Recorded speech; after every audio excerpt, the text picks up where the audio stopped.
bring the meeting to order today, and I request a motion from the floor. I move to enter an executive session under Mass General Law, Chapter 38, Section 21A2, to conduct strategy session in preparation for negotiations and contract negotiations with non-union personnel. Police Chief Chuck Lorre.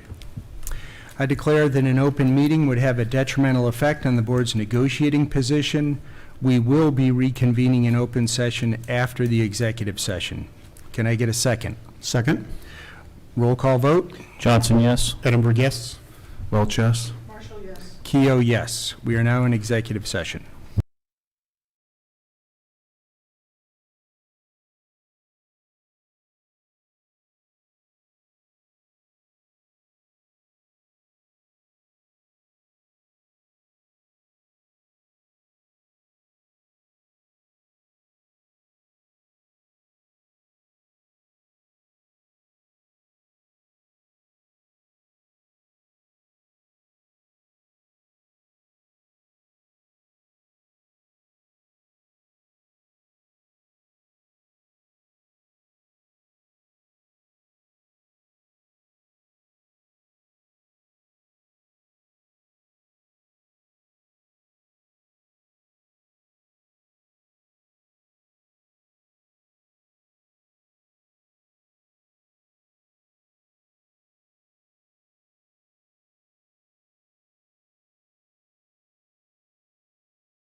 You ready?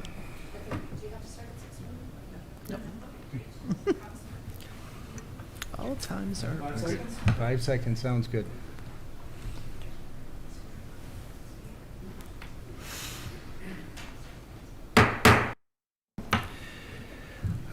Thank you. We are now reconvening in open session. At this time, if you are able, please stand and rise for the Pledge of Allegiance. Allegiance to the flag of the United States of America and to the republic for which it stands, one nation, under God, indivisible, with liberty and justice for all.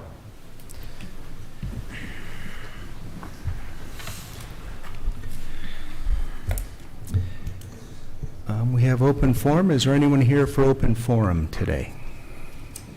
No? All right. On to our next item.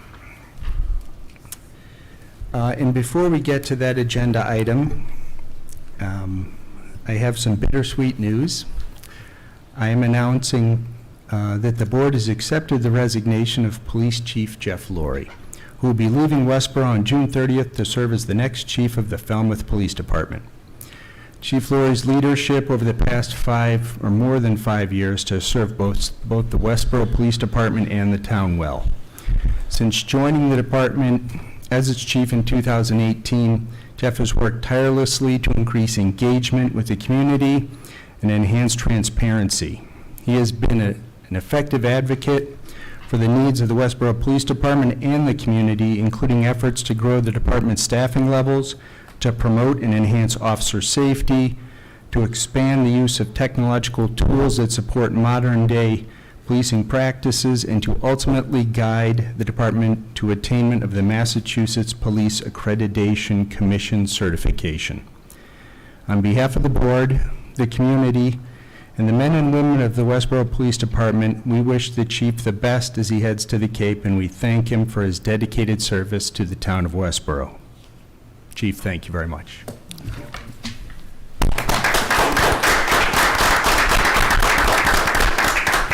And I'll be very brief. You know, ironically, Ian was the lone board member when I was selected just about 5.5 years ago as your chief, and this is where it all started, at this podium. So it's bittersweet to be ending my career basically here tonight with you, saying I'm going to be moving on to Falmouth, a community that faces some challenges. It's a great town, great community, and I look forward to working to make their department a little bit better, which is what I think I've been able to accomplish here with some amazing, amazing team members. And I want to just take a moment just to thank you, to thank the town of Westborough, town administration, my fellow department heads for their support.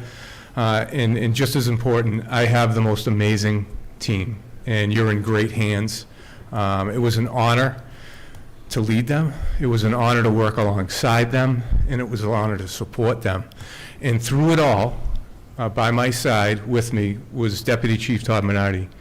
And I know tonight you'll be discussing the interim chief, but I want you to know I was asked through the strategic plan to come up with a succession plan.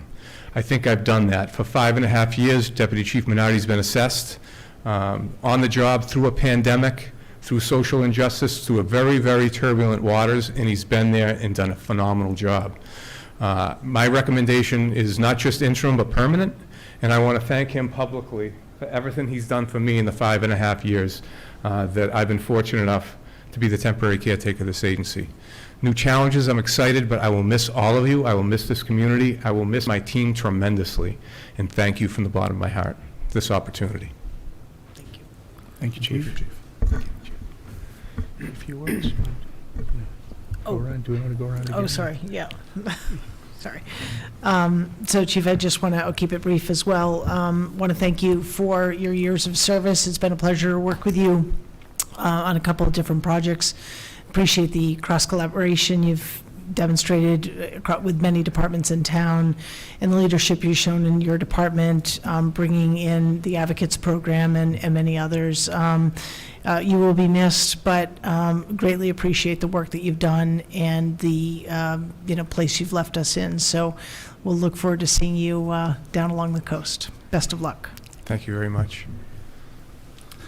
Chief, just say that I really appreciate your time and work in the community and all the hard work and professionalism you brought to the community. I know that in my short time on the board, we butted heads a little bit here occasionally, but I think, as you might agree, it kept us both on our toes. So I really appreciate that professionalism through those efforts. And I think, again, you made this town a better community in your 5 years. So thank you. And I wish you the best of luck in your new position in Falmouth. And I too also look forward to seeing you down there on the Cape. Thank you, sir. Chief, I just, I guess being the old member of the board, as you brought out, had to remind me, but it's been a pleasure working with you for 5.5 years, and I do recall a couple things when you stepped in, and you highlighted it, but I'll highlight it again. First was the desire to move through accreditation, and you achieved that, and thank you for that. I think we set an example here in Westborough, just something that we like to do, but it makes us someone that the other towns look to, but it also makes us a better community, a better police force, and just really a better representation to our community of what you and your team does so well, and I know the town appreciates that. The second one is, I remember you coming in saying, and I don't have the words exactly, but basically it was, your goal was that you were the last outside person to be hired as chief. So you mentioned it about the strategic plan and about succession planning.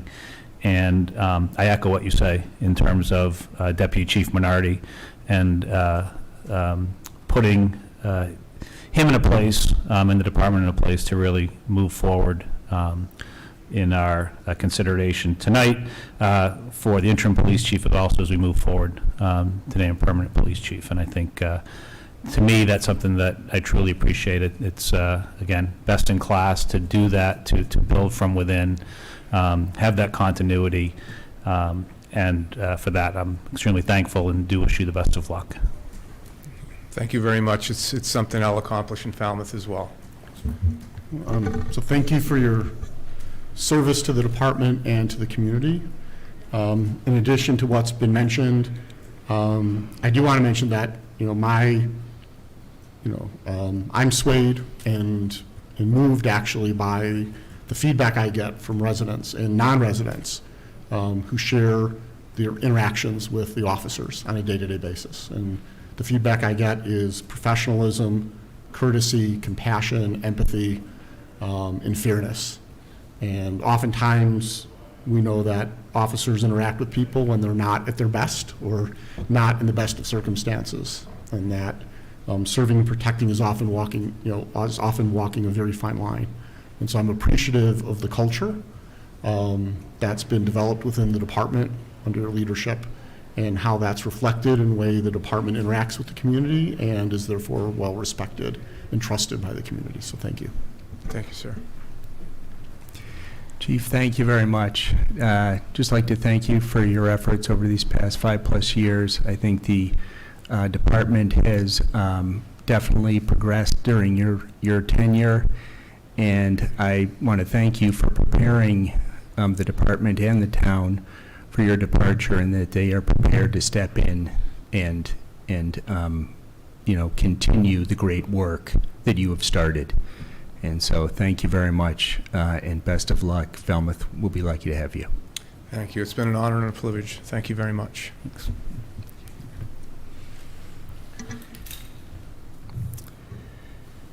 All right. Pardon, I need a moment there. All right, so the item that we're here to discuss is the consideration and appointment of Deputy Chief Todd Minardi as the interim police chief. So included in your packet is Deputy Minardi's resume for your review. Also included are several endorsements that we have received for Deputy Minardi actually to take the position of permanent police chief for the town of Westborough. But I think important as you consider his appointment as interim chief, which is what's before you tonight. Just want to note, inclusive in that those endorsement letters is an endorsement letter co-signed by both police unions that they had held a joint meeting and unanimously voted to endorse him. So before you tonight is the consideration of the interim contract or the interim chief position, which would be an appointment subject to negotiation of an interim contract. Any comments? Yep. I'll make a motion. That sounds good. Okay. I would move to appoint Deputy Todd Minardi to the position of interim police chief effective July 1st, 2023, subject to successful negotiation of an employment agreement. Second? All right. All those in favor? 5-0, 5 being present. Congratulations. Congratulations. Chief Congratulations. Minardi, welcome. Be careful.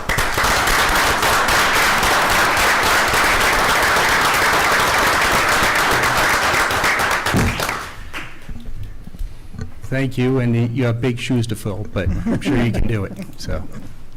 I will do my best. We know. As you have for the last 20-plus years, right? Yes. Thank you very much. Do you have questions? Just related to the filling of the police chief position, just for noting for the public that on your agenda, we'll be presenting your options for what the hiring process might look like. We actually have a public hearing scheduled for 6:40, so it will happen immediately after that, Well, could we move it forward? or it could happen right now. Do it now? We have, Yeah, got a little bit of time. I guess this 15 item minutes? is closed, right? Yeah. So, yeah, Right. let's move forward. catch you up. So we'll skip over the hearing and we'll move to hiring process for the new police chief. Sure. So included in your packet, I drafted a memo with 3 options for the hiring process for police chief, and I'll just walk through them. I did want to note that in section 5.3c of the charter, it does speak to the use of search committees for filling key personnel in positions, inclusive of the chief of police. Though in discussion with town council, he felt that the board would not be required to use a search committee if he felt it was in the best interest of the community. So the first option would be an external search. This is where you would be soliciting candidates potentially throughout Massachusetts or even a nationwide search. This would be similar to recent searches for the town planner, the DPW director, town manager, and then the police chief and fire chief. So in that scenario, you would create a search committee. The composition of the search committee is at the discretion of the board. However, the town manager would be a member of that as required by charter. The search committee would review applications and conduct preliminary screening interviews, which would happen in executive session. When Chief Laurie was hired in 2018, the search committee also hired an assessment center and developed questions requiring a written response. For information, and the assessment center we would hire a consultant to come in and put candidates in a scenario situation. The search committee views that process and sort of gets to know the candidates a little bit better through that process. And then finalists would be interviewed by the board in open session. It's consistent with open meeting law. The search committee would need to bring a minimum of 2 candidates to the select board. Second option would be internal search. So the board could form a search committee and solicit applications only from employees currently holding a position within the Westborough Police Department. This type of search has not been conducted since I've been working for the community. However, you could say that it's similar to when both the police and fire departments conduct promotional processes to a higher rank. So that's a very similar process. I won't go through it again, where you would have a search committee, you would go through whatever process the search committee set up, and then they would have to bring a minimum of 2 candidates to open session. And then your third option would be a promotion. The board may choose to appoint the police chief through a promotion from the lower rank of deputy. The promotion would happen without a search. This has not been done in my tenure with the town, though I do want to point out that when the current fire chief and police chief were hired, there was no deputy position in those departments. Additionally, when looking at the DPW, when the current DPW director was hired, there was no employee in the assistant DPW director position. Also, all of those appointments happened around 2018, which is when we had the strategic plan, and one of the goals of the strategic plan was to create succession planning. So if the board chose to make a promotion, it may choose to publicly review the qualifications and experience of the deputy and make an appointment subject to negotiation. If the board wanted to have offer some additional processes around that promotion where where the public would have an opportunity to ask questions or things like that. That's something that we could develop going forward if that was the selected hiring process. So you are not required to make a decision this evening, but we wanted to lay that out for the board, but also for the public. All right, thank you very much. Any questions from board members? No, I think this is really helpful for us to consider the way, so thank you for laying it out. Thank you for talking to town council, because I know there's a question on the charter whether we were, based on the language, required, and fully understand that we're not required. It's really in our decision as a board, which is helpful as well. So this is clear for us to think about.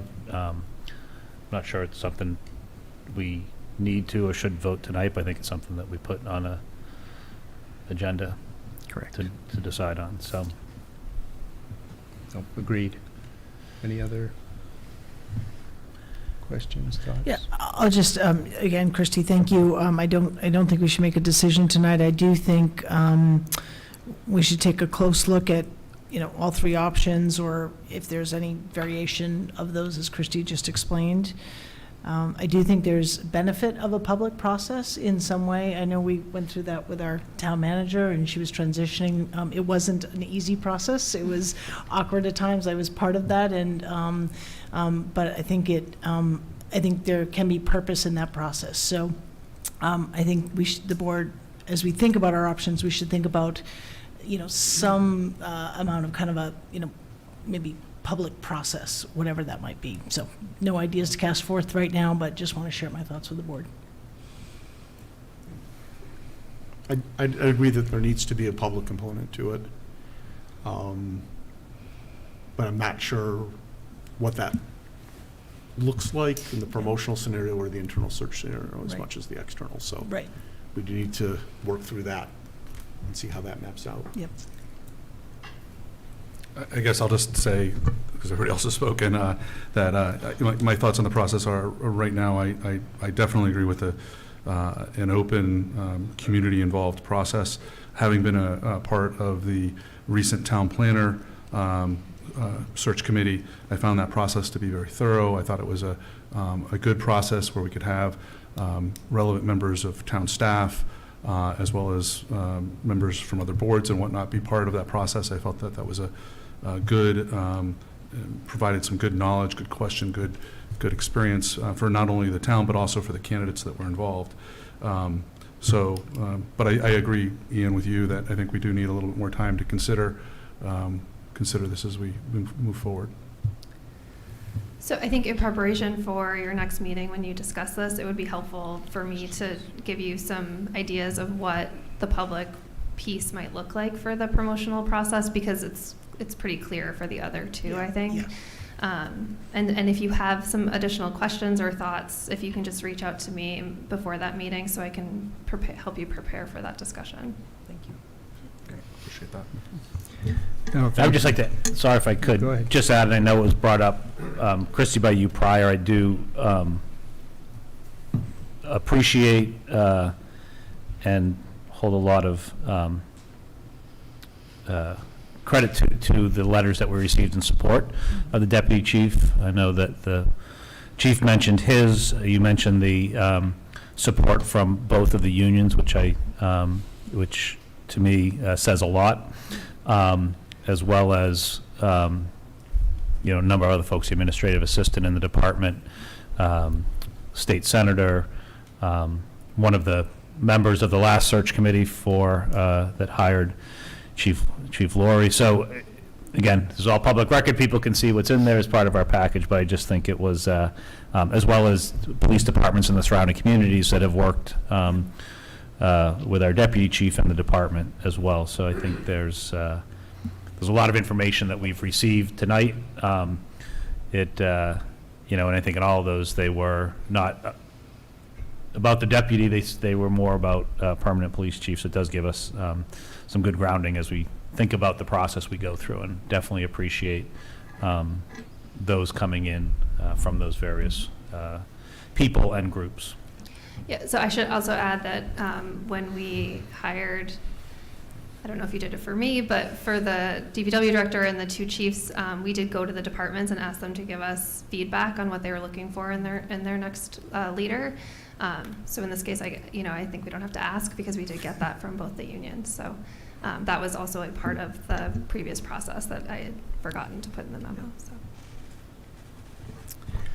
Thank you, Christy. And I think as part of the last strategic plan, we did incorporate succession planning into that strategic plan. And I think this is the first time we're sort of determining how that is potentially executed. How about we go about doing that? So, so some things to think about. But thoughts? We all good? All right. Thank you. I think what Thank Christie said, we have the interim coming in July 1st, but see where we stand, whether it's the chair's prerogative in terms of setting the agenda and working with Christie, but I think what Christie said to bring forward and help us with that understanding, whether it's next agenda or the one after that, but I think, in my view, I think we can move relatively quickly, but do that. Yes. Can I just ask a question? Is the negotiation portion, does that require a select board member? How does that work with the interim chief? So that's on your executive session after this meeting. Okay, sorry. Got it. So there's a process. No, so there is a negotiation. It would be a separate agreement. Yeah, Yeah. but, okay, so we'll decide who would work Yeah, on that after. yeah. I understand. Thank you. Good. All right. Thank you, everyone. Awesome. And thank you. Congratulations. Yes, congratulations. We've got a couple minutes. I should just note, and sorry that I didn't tell you earlier, item 10, the Quick Farm Road acceptance, will actually be passing over tonight. And then also item 16, we do not have anything for interdepartmental transfers. Okay, yeah. So. Okay. I don't think, let's see, we've got, 3 minutes. Going to do minutes? Yeah, Yeah. maybe that takes like 30 seconds, but yes, minutes. Do it slowly. Go ahead. I move to accept the Westborough Select Board meeting minutes of May 23rd, 2023 as presented. I will second that. All those in favor? Slow. 5-0, okay. Do you want to do 15, which is concurrence with Yes. town manager appointments? Okay. No, sorry, 1 second.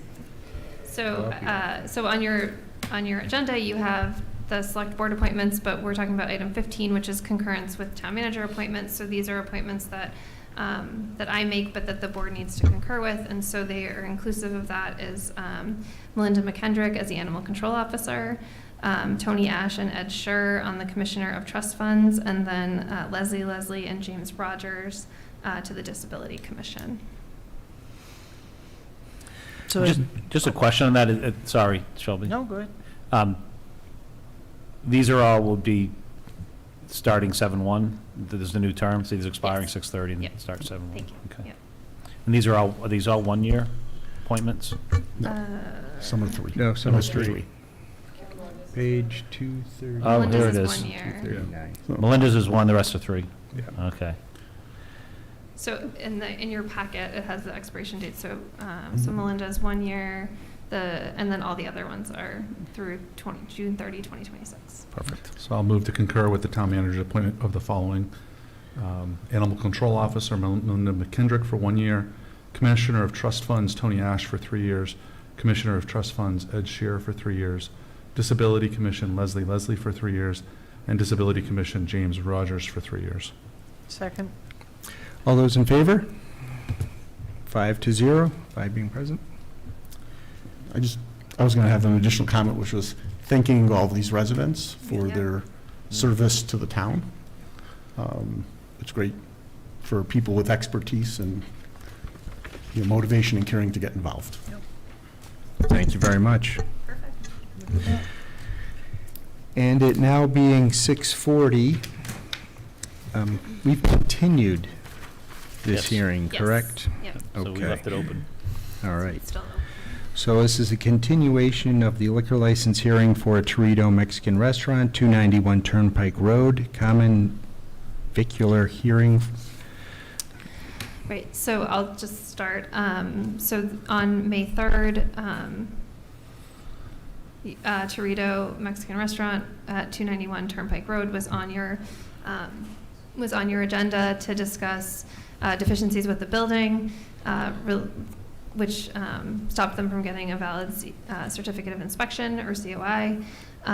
So they did come before you and talk about, and you talked to them about the need for dealing with the sprinkler as issues as identified by the fire chief. I will note that it wasn't identified as a safety issue, and so the fire chief at the time had recommended that the board allow them time to rectify that issue. We also, which we did not talk about, but we did notice the license holder that also not having the COI also presents a problem with the common victualler license, and so we did notice them about that. At the hearing, it came to our attention based on the comments made by the license holder that there was a change in the management structure, and so that was something that we also noticed them about, because when there's a change in management structure, they need to follow up with a change to their liquor license. And so I know that council is here to speak to the issues that are outstanding, though you did see in your packet that there has been some effort made toward rectifying the situation. Thank you, sir. Please introduce yourself. Excuse me. My name is Jeff Oppenheim. I'm an attorney. I practice out of Falmouth, Massachusetts. There you go. So your loss is, I guess, our gain. Yeah. Hopefully you introduced yourself. So I'm pleased to be before you, this evening on behalf of Torito's Westborough. My client, Jorge Ramos, is sitting behind me. I'm sorry that I wasn't involved in an earlier point here, because I have been involved in the licensing issues for their restaurants. They they have an interest in 10 restaurants in Massachusetts. So I guess I would start out by apologizing. This should not have gone on as long as it has. And I got involved last Thursday. We've made some very good progress with the help of my client and the fire department and various contractors that we are dealing with. And just to refresh your memory or to fill you in on some of the facts, last week we submitted a plan for the revised sprinkler system. The chief would not accept the plan until we also submitted a safety program, which was done, I believe, last Thursday, and was reviewed very quickly by the fire chief and the department. And on Friday, we were told that it was acceptable to the town. And I think on Monday, the actual permit issued. On Monday, my client entered into a contract to have the work done. A rather substantial amount, I must say, for what, sounds like not such a big problem, but in fact, the design and the engineering and all the work to be done is costly. And I have a letter here which I will give to the town manager, which was authored just today by Priority Fire and Security, Inc., which says that, there will be a subcontractor who will be doing the installation, and that the work will begin this Friday. And I did share this quickly with the chief as I came in this evening, so he's aware that this is probably the latest information that we have. So we're on the cusp of being able to comply with the requirements of the fire department and the community. but we're not quite there. We hope that 2 or 3 days after the contractors start, that we will be in full compliance and pass whatever inspections the fire department conducts for the restaurant. I must say that this is an unusual situation I find myself in, representing them in front of 10 different towns. I think that this is the first time I've been in a situation where there has been a code-related violation. So this is not something that we're going to make a practice of here in Westborough. We're going to try to be, continue to be a good company and do business here and not run afoul of any of the laws or bylaws of this community. So it's with that apology that I want to present on behalf of my client. Now, this afternoon, late afternoon, because of traffic between Cape Cod and Westborough, I filed a application with SILA for the change in ownership. And some of the issues that we have been dealing with related to the fire department are overlapping issues with the relationship with one of our co-owners and who is also a manager, who is no longer in that position. And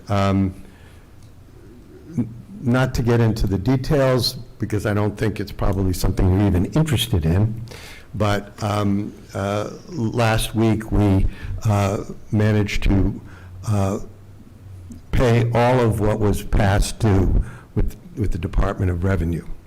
So we are anticipating receiving this week a certificate from the Department of Revenue that says we're in good standing, which is a requirement of this board and the ABCC. And at which point, the town will have either a public hearing on our change in ownership, or I understand there is a process for your town manager to approve without a hearing. But either way, we have a hope of getting this other issue resolved very soon. And, I went through the application, or CILA went through the application, and I think other than that one document, it is complete. And you probably know from reviewing a lot of these things that, it's, we killed a tree or two to file the application. So we're looking forward to getting straight with the town of Westborough. And I'm happy to try to answer any questions. I'm not a technical expert about the sprinkler system. The chief is here. I think he probably knows a heck of a lot more than I do, but I know we're on track to get this problem addressed. And I frankly don't know how it happened to begin with, but it happened, and we were unaware of it being a problem until a few months ago. So I'm happy to take any questions from the board. Thank you. Thank you. Anyone? So kind of heard some of the stuff Friday starting. Any idea of a time frame when you think this would all be complete? I mean, one of our options is to continue this hearing till it's complete. We meet every 2 weeks. So we're meeting in 2 weeks, and we have another meeting, I think, July 11th. Would be kind of two options, but interested to what you think in terms of time. We don't want to call a hearing and then. Right. So I've been told that it's a 2 or 3 day process. That's what I've been told. If they start on Friday, my sincere hope would be that they're done sometime early next week. I really can't be a guarantor of these, as either the contractor or the subcontractor, neither of whom I really know other than having a couple of conversations with them. It's possible that the Westborough chief knows them better and would be able to speak to their reliability, but, you know, we have contracted with them, and we have told them how important it is to get here and do the job and finish it. You know, the less disruption to our restaurant, the happier we're going to be. I hope that's a fair answer. Yeah, I'll just say I'm happy to see the progress that's been made, so appreciate your recognition of the seriousness of the situation, and always difficult to be brought in sort of when there are already runners on base, so to speak. But I'm glad that it's being addressed and that, you know, there's been collaboration, and thank you as always to our fire department for moving things quickly when asked to do so and appropriate. As much as I'd like to kind of move things faster, I think we probably have to let the contractor piece play out. Unfortunately, you are sort of at the whim of when they show up. It is what it is. And so I'd be certainly supportive of continuing this at our meeting on whatever it is. 11th? No, this June 27th. And hopefully, you know, the issues are resolved as well on the certificate of, change of ownership. So Yep. that's my thought. With respect to the sprinkler system, I'm comfortable with the guidance from Chief Purcell that it's not an imminent public safety issue. And so as long as the work's getting done, continuing it, and giving the contractors enough time to finish. I do want to express great disappointment and frustration that the change in ownership and the certificate of good standing are issues at all. And that, you know, that's paperwork. As you noted, your client has 10 restaurants. So, you know, ignorance isn't an excuse. It certainly can't be in this case. They understand the rules. You know, as Select Board Member Johnson says, anytime we issue a liquor license, we take it very seriously and really do expect compliance. And so for the change in ownership application to be weeks, if not months late, and an afterthought and a rush under threat of suspension is not acceptable going forward. And so should there be any changes in the future, as one member of the board, my expectation is that application would be in within days, if not hours, of knowing that there's going to be a change in manager or a change in ownership. So just to be clear, and I'm not disputing what you're saying or challenging what you're saying, and the application was ready in the middle of January. The issue was a certificate of good standing. Okay, we had a $50,000 bill that had to be paid as a result of prior management, which is why we're changing the management. This will not happen again. You know, Sela knows that I was in touch with her in January. The letter that I changed to her today was dated January 10th. So I too am disappointed that I couldn't file that on January 10th. But, you know, there are issues between business people, and, you know, we're happy to be presenting a new, or at least one or two new members to our LLC, to this board as part of this process. Okay, thank you. Great. Yes. Go ahead. I know that we have the letter from the chief here, but with Chief Purcell here, anything you want to add? I mean, your recommendation, as I read it to us, is that you've seen progress and we've heard about that, but welcome any comments you may have for us. That's it. The owner's been working with us very well. I just wanted to highlight the, Pat Purcell serving as your fire chief, highlight what really got this going from the beginning was actually Torito's own vendor pointed out the code violation to us, which is then put us in a position to have to enforce that, which the build a bridge is how we all got here today. But over the last 30 days, we've seen progress. We've seen the permit applied for, reviewed all the plans, got the proper submittals, and it is moving forward, which brought us to the letter that I submitted on behalf of the business. They've been extremely cooperative. Perfect, thank you. Thanks. Okay, can I get a motion? I'll move to continue the hearing to July 11th to provide additional time for the outstanding work required to be completed and for the license to be amended. Second. Did we want to go to, that was July 11th, or do we want to Oh, go to June sorry. 27th? Oh, do we want to go? So I had put July 11th because we didn't know the timing, but I think given what we were just told, Okay. it sounds like it will be completed by June. So I'll amend that motion to June 27th. Second. Perfect. Okay, and this is a roll call vote? Yep. Correct? Johnson, yes. Edinburgh, yes? Welch, yes? Marshall, yes. Keo, yes. Thank you very much for coming forward. Do we have to set a time for the continuation? Um, I think we do. Yeah. No, you have to set a time, so we can do 6:30. 6:30 and 27th? And Do you the need a motion. you want me to amend? I'll amend the motion to be 6:30 on June 27th. Second. I don't think we need roll call. Here, if the work has been done.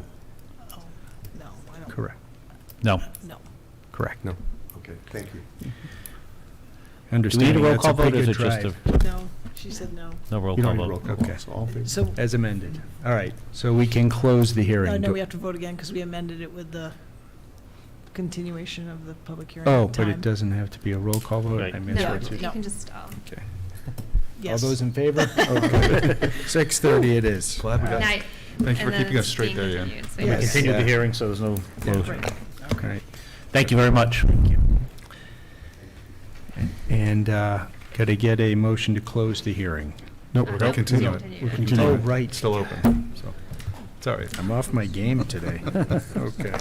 If there's- Okay, so we've covered 4, 5. Item 6, the intermunicipal agreement for Regional Emergency Communications Center. If I may, Chair, Mr. Chair? Yes.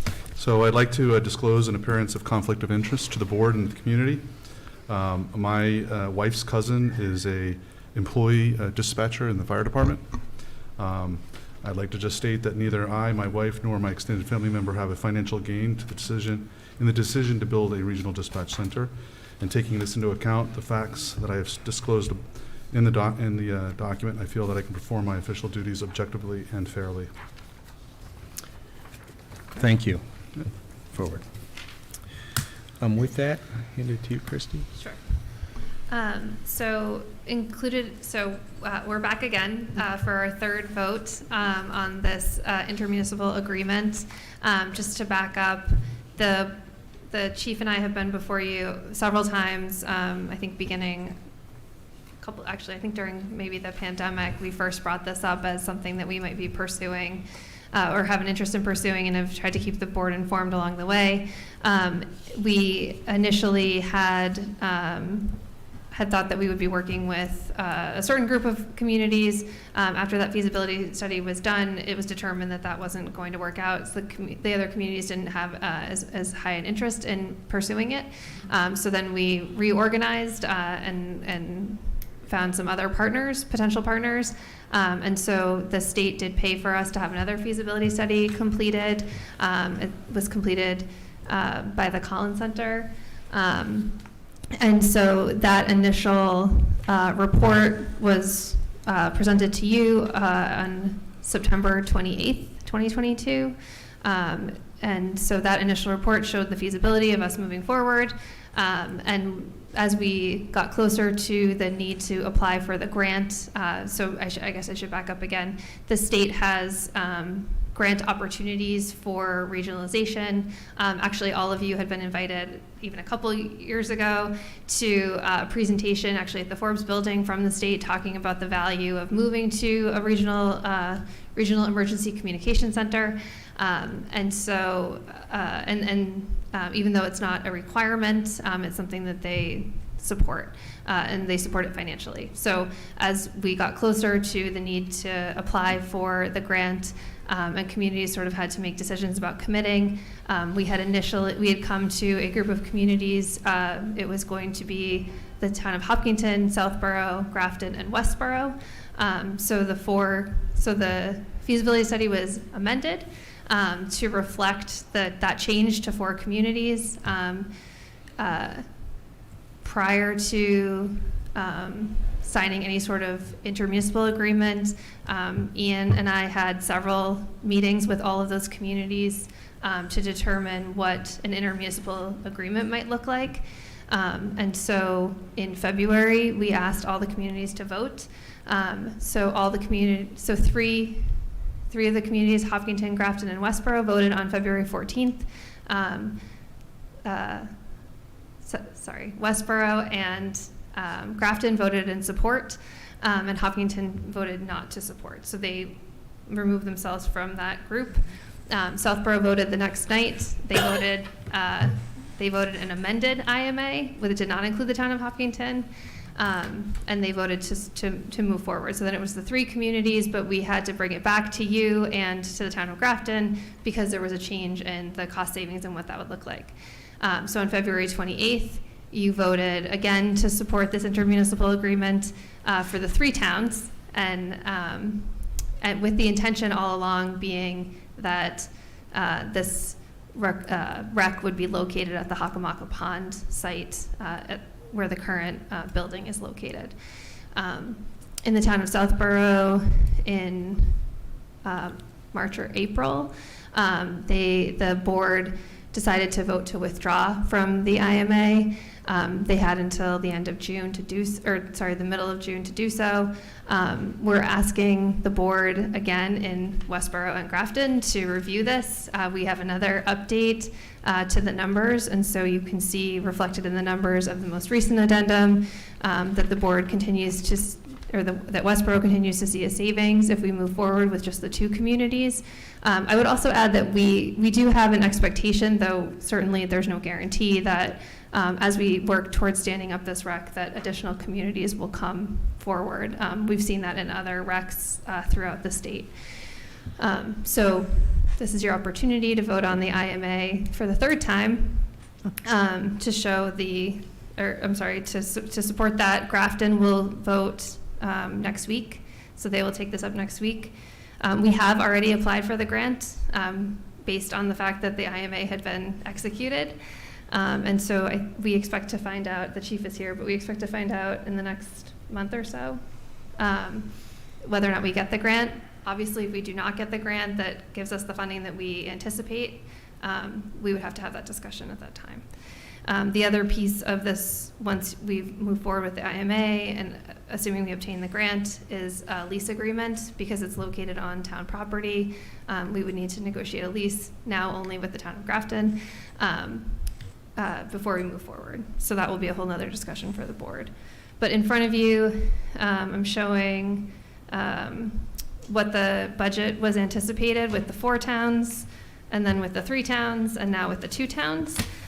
So with the 4 towns, it was just over $1 million anticipated.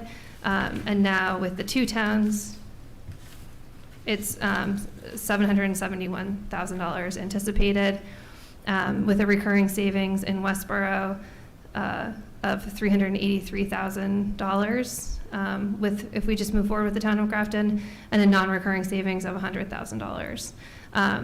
You can see that some of that the numbers have shifted a bit. Obviously, Westborough's percentage would go up, given that the number of communities has gone down. But it's also shifted a bit because the initial numbers were based on fiscal 22 budget, and the most recent was based on the anticipated fiscal 24 budget. So when we're looking at calculating our savings, now we're calculating against the 24 numbers as opposed to the 22.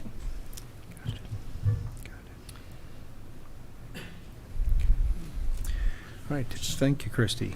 Questions? No question, but comment. I know in our conversation, a lot of the materials we received were focused on the fact that This will provide ongoing savings to the, for the dispatch function. I don't want it lost in our consideration that as great as the savings are, it provides better coverage and better service. That as larger incidents happen, it means we've got the resources to manage the incident and still field emergency calls that still come in.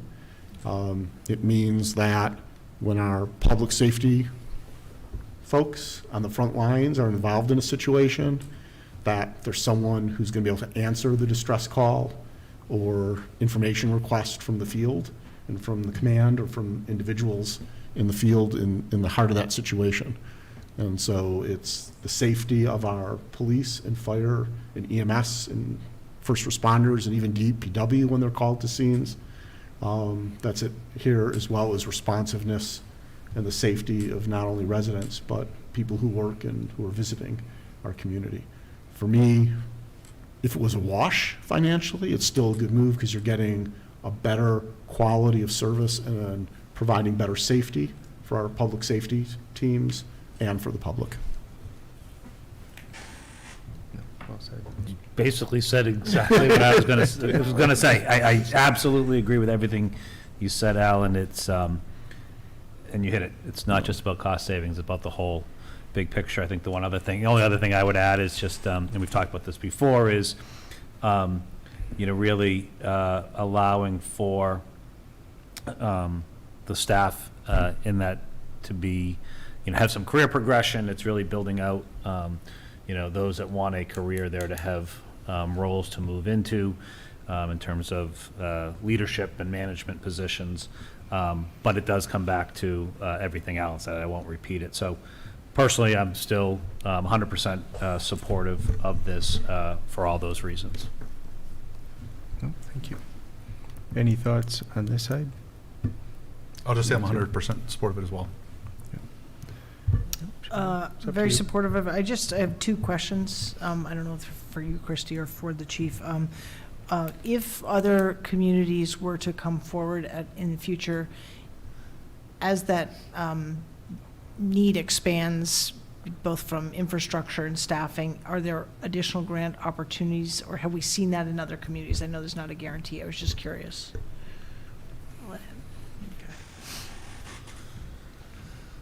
Hi, Pat Purcell, Fire Chief. Yes, we would go through the same format now, the development grant through State 911, to bring them in. And right from the very beginning, it would begin with the select boards collaborating and negotiating the terms of the entry into that center. Okay. And then just while you're here, I did notice that as we've gone through sort of iterations of this and the budget for the Regional Dispatch Center, the admin time has been kind of reduced to part-time. I noticed that. I presume it's enough. It's still a pretty big operation. That's at least what I interpreted from the proposed budget. The the director position? No, it's admin assistant. Unless I misunderstood. Oh, administrative Yeah, assistant? this one right here.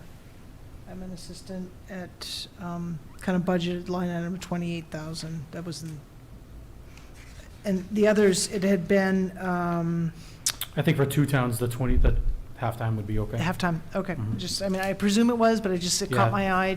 Obviously, as you grow, I've learned from my experience, Yep. as you get bigger Yep. and you don't expand with administrative help, it's harder. Yep. More people doesn't make it easier necessarily.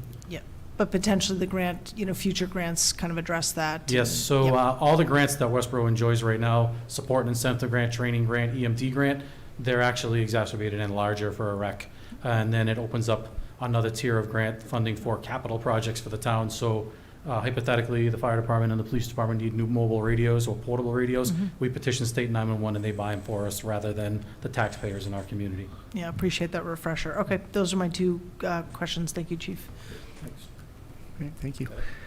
And I just had sort of one further comment. I guess another benefit to my thinking has been that by establishing this rec ourselves, our department heads, our fire chief, our police chief got a tremendous say in kind of what the agreement looks like and got to apply their input rather than us joining an already established rec, which is, I think, a final benefit, and sort of our fire chief and our police chief giving their approval to this agreement, in my mind, goes a long way towards my approval of this agreement.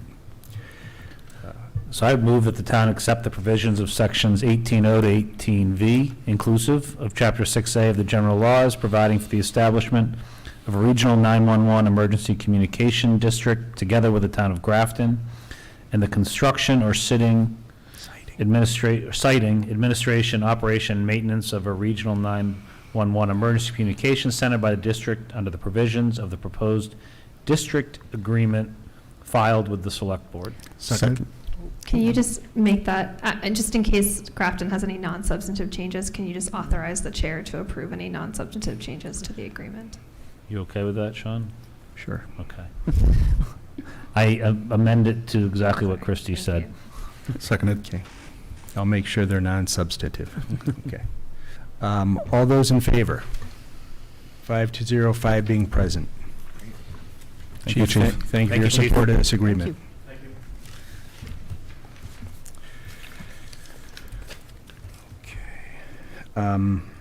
Next, we have the Worcester Regional Retirement Cost of Living Adjustment. So this was on your agenda on February 28th when we initially presented it to you, and then you had requested a representative from Worcester Regional Retirement to come to your meeting, which Kevin Blanchett did on May 9th. So you were able to ask questions of him. And then following that discussion with him, there was a question as to what the status was with the other member communities in terms of their votes. So we did follow up with the other member communities, and while we don't have all of the communities' votes and some are yet to vote, we did find that the majority had voted had approved the COLA for retirees. And back in February, and getting included in your packet is the estimated costs that were developed by the finance director, which she had sent to Worcester Regional, and they agreed with the formula. And then you also have a letter in your packet from retired Police Chief Harry Shepard asking you to support the COLA. Thank you. Thank you. Any questions, comments? No, I appreciate the time to review it, but I'm fully supportive of Yeah. Likewise. I would move to accept the provision of Chapter 269 of the Acts of 2022 to provide an additional 2% cost of living adjustment to the Worcester Regional Retirement System retirees. Second. Any comments or questions? I would just like to add, I mean, I'm fully supportive, plan on voting in favor of this. I think, there aren't, I know we always hesitate to raise taxes. This, when we talk about affordable housing, we talk about, creating opportunities for seniors to stay in our community. This is a way in which, we can do that for those that have served the town and whose retirements haven't moved at the same escalation factor as the rest of inflation. So fully supportive. Right. Well, thank you very much, Obi. All right, all those in favor? 5-0, 5 being present.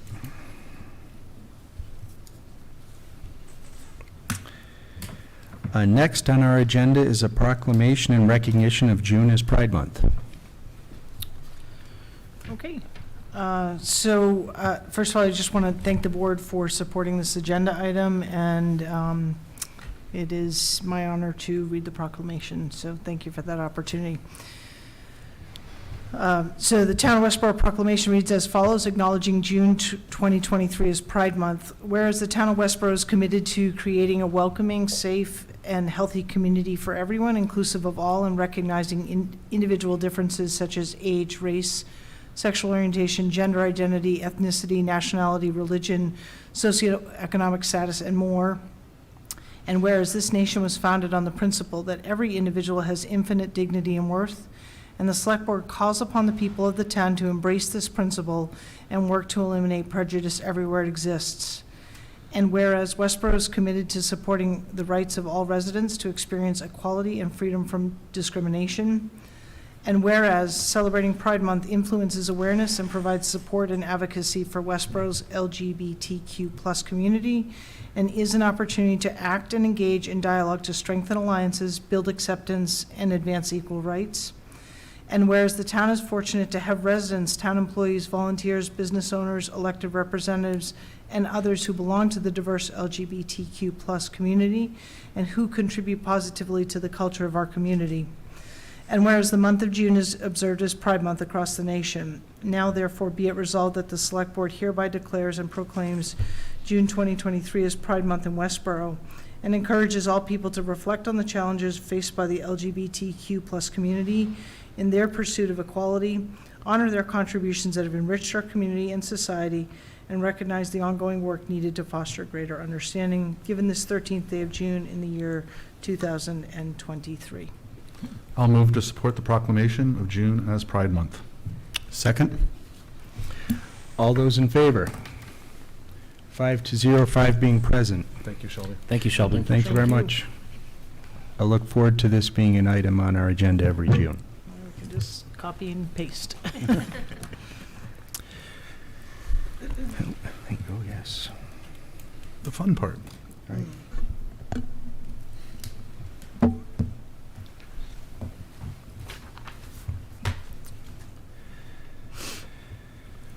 Okay. Well, we finished that. Our next agenda item is the approval of signs and structures over public ways under Article 46, Section 7 of the general bylaws. Oh, we have a guess? I'll start and then Fred can jump in. So as the board's aware, Article 34 of the annual town meeting warrant was passed by town meeting, and if it's approved by the Attorney General, it will allow businesses to install projecting or blade signs. So we actually have one request already for this, so we're just waiting to hear back from the Attorney General, but we expect that we'll have many more, especially in the downtown. This article is sort of works with Article 46, Section 7 of the general bylaws that state that the select board must approve any signs that project over a public way. So therefore, once the applicant goes through the design review process and obtains the permits and the building permit under the new zoning, they also must come and seek approval from the select board. I've discussed this with Fred Leonardo, our community development director, and given sort of the depth of approvals required, I'm just requesting that the board delegate this approval authority to the town manager for any projecting signs under the jurisdiction of the design review board to provide expediency in the process. I just have one question. Yes, for please. Fred. And this would seem like a pretty self-evident answer to this question, but does the design review board also determine the location of the sign, or just the design of the sign itself? Fred Leonardo, Community Development Director. So they would look at the placement, but it would ultimately be up to me through the sign permit process. Part of it is that the bylaw reads that it has to be at least 7 feet over the sidewalk or the whatever select board has jurisdiction of. So Yeah. that's a minimum. I have had a brief conversation with Chris Pena, our DPW director. So we would do it on a case by case, but part of it was we have to make sure the 7 feet is enough. So if there's a restriction for his, not his, but DPW's equipment or whatnot, so plows, whatever, so he would have to approve it too. So the placement is kind of critical it can't be up to the design review solely to say the placement is up to them. Yeah. They would look more towards the colors, the design of the sign, much like they do now. Yeah. And I guess just to follow up to that, am I correct in thinking that there's a limitation of 1 sign per business that would qualify under this, or is that based on length of storefront, or how does that work? Well, so that's a great question. The way the article was written, it's kind of nebulous. There is no size requirement. They really didn't speak to numbers. I mean, but some of it from a practical standpoint, if you look at this sign as part of a wall sign approval, there, any business is only allowed 2 wall signs anyway, so I would count this as a wall sign. But the size is, generally, the way the wall signs work is that you're allowed 15% of the area in which it's attached. But again, it's a projecting sign, so, Right. you know, and I talked to the planning, town planner at the time, but they didn't put a restriction on the size.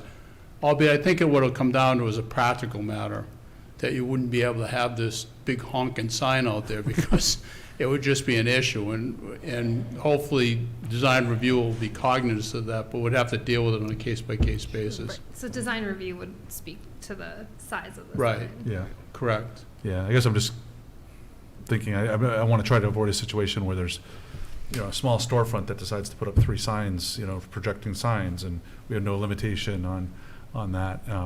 Obviously, height, distance, color, you know, the shape of the Right. sign, those types of things, a design review board. Well, I would still look at it as that they're only allowed 2 wall signs, even 2 though wall it today. projects. Yeah, I and- still, and one could be the flat sign, one would be the project, and that would be their limit. And if they had a storefront on a corner, they could do one on each, 4 total, or one on each side? No, it's 2 signs per business, Per business. regardless of what wall face they put them on. Okay. So there will be some limitations still under the wall sign bylaw. Okay. Thank you very much, Fred. Yeah, sorry if I was confusing on that. All right, thank you. Any other questions? Just more of a question. Christie, what do you anticipate sort of the process being if, with this delegated authority? So would you bring this to us as, and this is the sign I intend to approve, or I have approved, like, how would we know what has been approved in the process? So I wouldn't bring it to you before it was approved, just because that would be the purpose of delegating the authority, to keep things moving quickly, so that people wouldn't have to wait for a meeting. So I could include it in my town manager report, what's been approved. It's not really dissimilar, I guess, from the other authority that the board has delegated related to licensing. Okay. And so, apologize, I did not look this up before I asked this question on the districts that this pertains to. But as we think about one of our favorite topics, that being the railroad bridge, that is in the downtown district, right? So any sort of, that's not a business though, so if we were to have to do other signage there, would this fall under that, or that's a totally separate thing because it's like safety and other signs? Is that correct? Correct. Okay. So any signage we would contemplate in the future would be covered on basically exempt for 2 reasons. 1, it's the municipality, and 2, it's a safety issue. Okay. So it has nothing to Okay. do with indicating Okay. a business or logo or advertising. That would And be a completely separate thing. And that's not to say, I'm sure Christie could come up with a great approval. I just think that will be a very popular topic that the board should, have some say on. So that's why I asked the question. But I'm fine with delegating the authority. I'll move to delegate the Select Board's approval authority as stated in Article 46, Section 7, General Bylaws to the town manager for all signs under the jurisdiction of the Design Review Board. Seconded? All those in favor? 5-0, 5 being present. The next agenda item is update Public Works tree and sewer job descriptions and classification plan. Kim? So in your packet, you have 2 job descriptions that we've asked you to approve tonight. One of them, these are both positions that DPW, additional positions that were funded in the FY24 budget. DPW brought these forward based on their continued assessment of need and restructuring. One of the positions is new.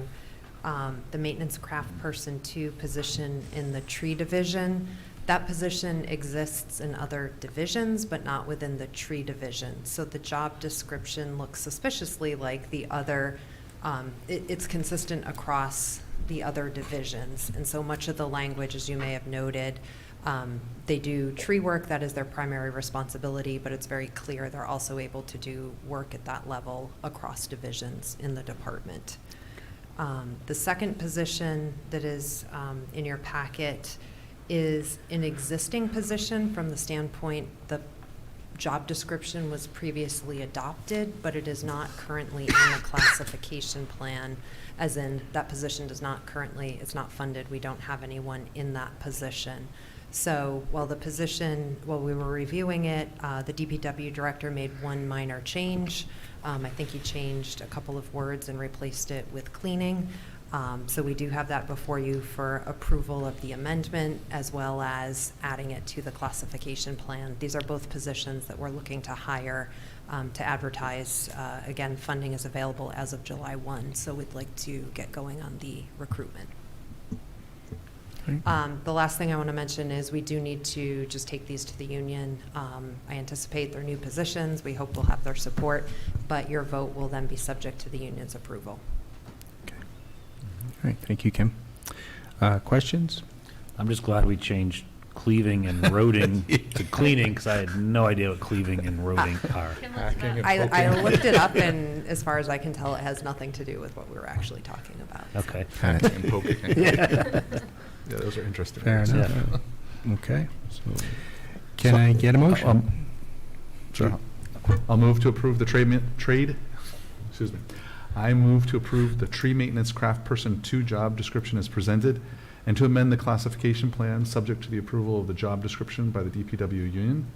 I further move to approve the amendment to the sewer maintenance craft person 2 job description as presented, and the amended classification plan to reflect the additional personnel.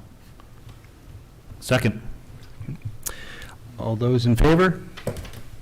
5-0, 5 being present. Thank you. Thank you, Kim.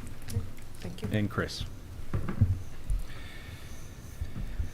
Next, we have an update on the Citizen Leadership Academy. We've actually asked Owen to present some slides to you, so we just have to let him know that we're running ahead of schedule. So is it okay if we skip to the senior needs assessment and I'll go get him? Yes. Okay. So Kim's going to present on that one. Okay. So, all right, so we're doing the senior needs assessment next steps.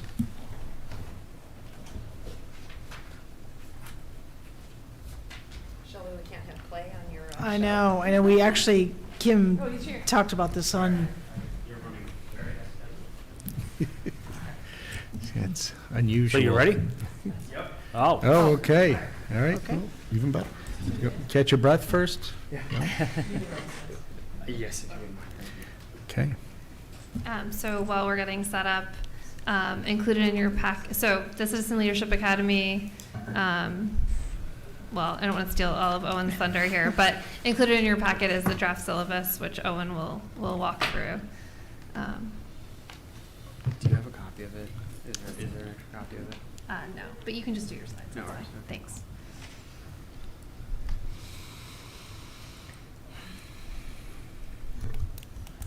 Very excited about this. Yes. Great. Okay. Much needed.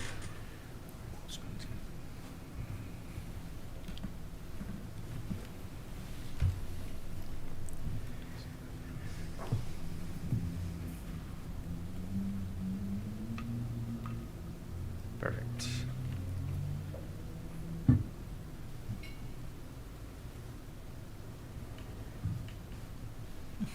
All right, so, hello, Owen Page, Management Analyst Communications Assistant with the Town Manager's Office, here to discuss with you a little bit about the Citizens Leadership Academy that we've been working on for the past couple months. So just as a bit of background, the town has hosted one prior, back in 2015, did not opt to continue the program. I was just graduating high school at the time, so I don't quite know the reasoning, but we want to... Trying to make us feel old, aren't you? I know. Okay, next. Go back down. Next presenter. I should leave. And so updating, reviewing this process was a big part of the town manager's kind of priorities for the fiscal year in 2023. We researched a number of existing academies, reached out actually to a couple towns to learn a little bit more. I had a great discussion with Lynn Poyant, who works for the town of Barnstable, about their academy. And so I returned about 5 or 6. A lot of them are not still actually running due to the COVID pandemic. A number of them are actually getting up and running again. So we may have more to call from after this kind of upcoming set of them. So I distilled that research down and turned it into a series of recommendations to be made to the town manager's office, to Christie. That kind of consisted of a kind of a overall overarching goal and a number of recommendations related to class size, a number of classes in general, and content of class. So we identified first off what the goal is, and that is to introduce citizens of Westborough, residents of Westborough, to the town government, bring them in, show them all the aspects, and encourage them to then become engaged through boards and committees, which we will highlight a little bit later on. But the initial class, 15, we felt that was a pretty reasonable class size for what we wanted to do. There is an application process. There has been a draft application created, very straightforward, just expressing interest, proof of residency, why you want to do it. We will review those applications just to make sure, everything's in order, obviously, and then we do want to have a preference to people who have not served the town in any capacity on a board or committee. So because we really want to kind of cultivate new folks who are completely new to this process and who will come into it with a completely open mind. So we are going to be settling on the kind of final aspects of the syllabus and the upcoming class structure.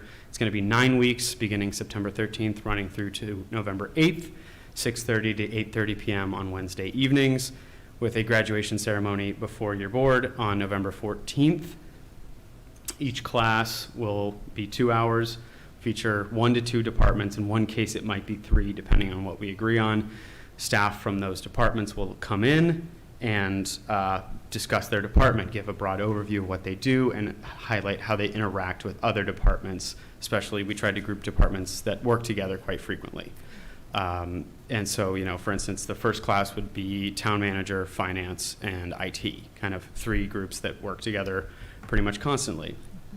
Each department head was also asked to propose an activity of sorts so that we weren't asking people to come in on a Wednesday night and listen to slides for 2 hours. And our department heads were very, very creative in their thinking, came up with a lot of different ideas. We had a number of trivia propositions. I know that Pat over in the fire department, he proposed a kind of a big tour of the apparatus.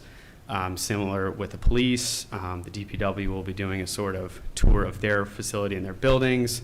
The senior center volunteered use of one of their buses to kind of ferry people and do an exercise class over at the senior center. So the idea is to just highlight what do these departments do, give a little bit more than what they would see just from the outside or just walking in the building, and to give them a sense of ownership of what the town does and how we engage with residents. So at the end of the class, there will be a list of all committee vacancies. We will encourage those who completed the class, and completion means you attended all the sessions unless there was a excuse given and accepted. And they will be invited to submit letters of interest at that time, kind of not necessarily, we still are working out kind of how we want to prioritize. If 6 people want to be on the same committee, that would be obviously something that gets sorted out. But there will also be feedback. Obviously, when you try anything out for the first time, you want to improve it. There's always room for improvements. So we're going to be asking everybody involved, that means instructors, residents, everybody, to submit some feedback, because we do think that this could get better. We're going to keep surveying other towns and see what they're doing. And then finally, see what people are saying, bring it back, and hopefully make this more of an annual tradition and an annual program that the town runs. When I spoke with my counterpart in Barnstable, Lynn, she said that they had 900 people go through this program. They've been running it for about 21 years. Wow. They knew what they were doing. She gave me a ton of great information. A number of these other towns have been running this for 10, 15. Some of them are just getting it off the ground. But it's, I know that it was highlighted at, I believe, an MMA meeting at some point in the past couple of years with some presentations from, I believe, Lexington, among others, and the town of Wenham. So there's always room to grow, but I'm very excited to get this kind of kicked off. We have a draft syllabus, which I believe you have been given, and are really excited to see how this goes. This is awesome. Yeah, great. I was Question. not graduating high school in 2015. I was working here, but I didn't get to be a part of it, or I wasn't a part of it at the time, just given a different role. So we're pretty excited. I think we have a lot of new department heads. People were really excited to come up with the activities you can see in here. I think the Board of Health and Conservation, we put them together, and so two of our gens together, are proposing that the class take place at Sandra Pond. The Community Development Office is going to do a tour of the town. That was one of the reasons that we kept the limit on the number of participants, so that we could use one bus and have people speaking.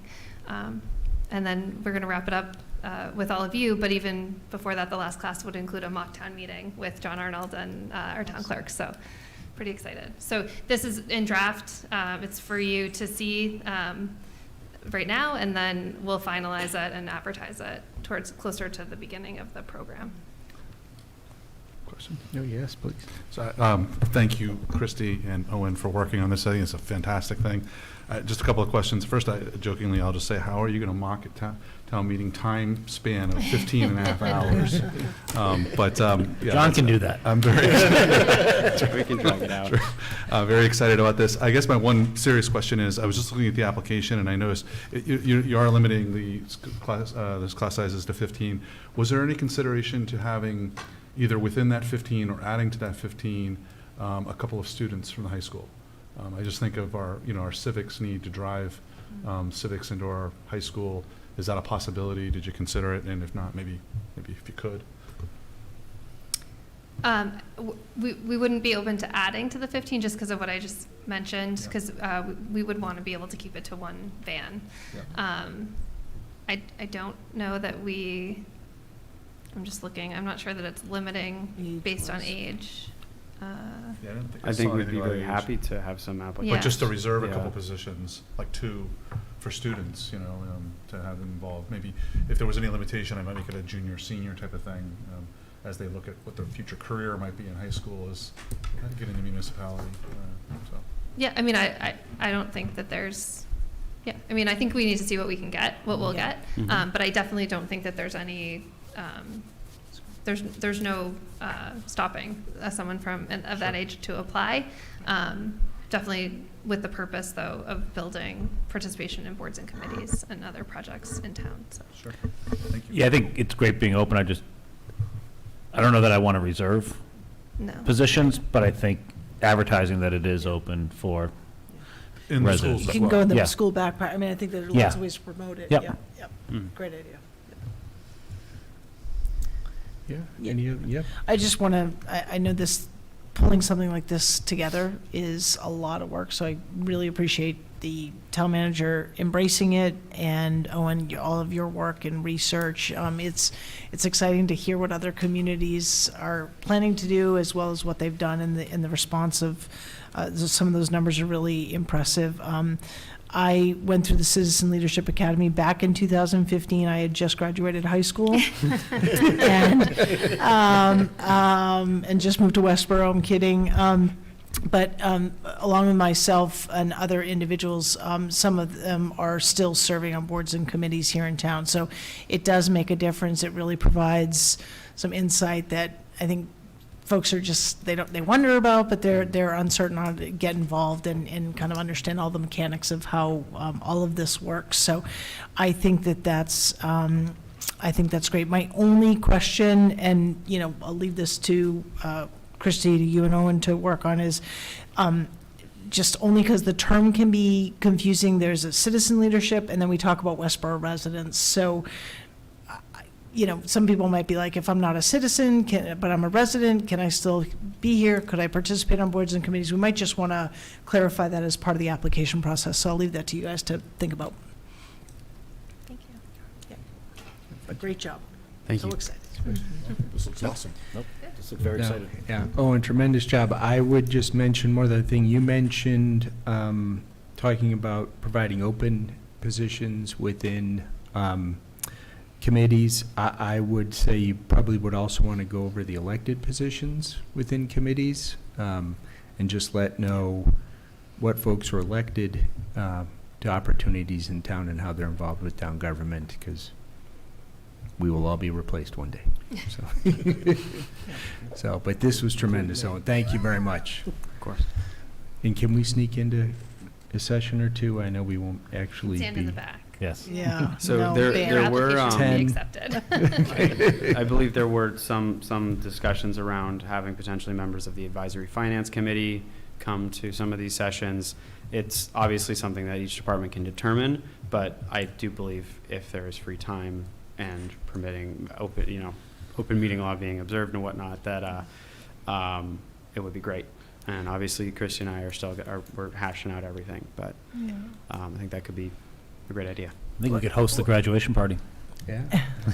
Well, I do think, and I don't recall if it was in here or not, but Sean, I think you bring up a great point. Like, there are some, I remember at one point we realized a statutory requirement for the veterans trustees of Soldiers Memorial is an elected position, whereas before, it had followed an appointment process. And that was like a change of people like, oh, I don't want to run for office. What's that all about? So I think to the extent that this curriculum can include, like, what do you have to do to run for office? And maybe that's in here and I just missed it. I think it's, an important, part of that education. And so that would be great. Good suggestion. Yeah, and I think if week 9, if they need members, to represent town meeting, I'd be happy to volunteer. So, and thank you very much. If Great there are job. any Thank you. final thoughts? No? Look forward to it. Awesome. Very Thank you so excited. much. Thank you. Thanks.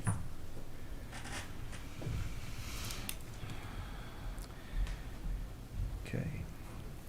All right. So now, senior needs assessment, next steps.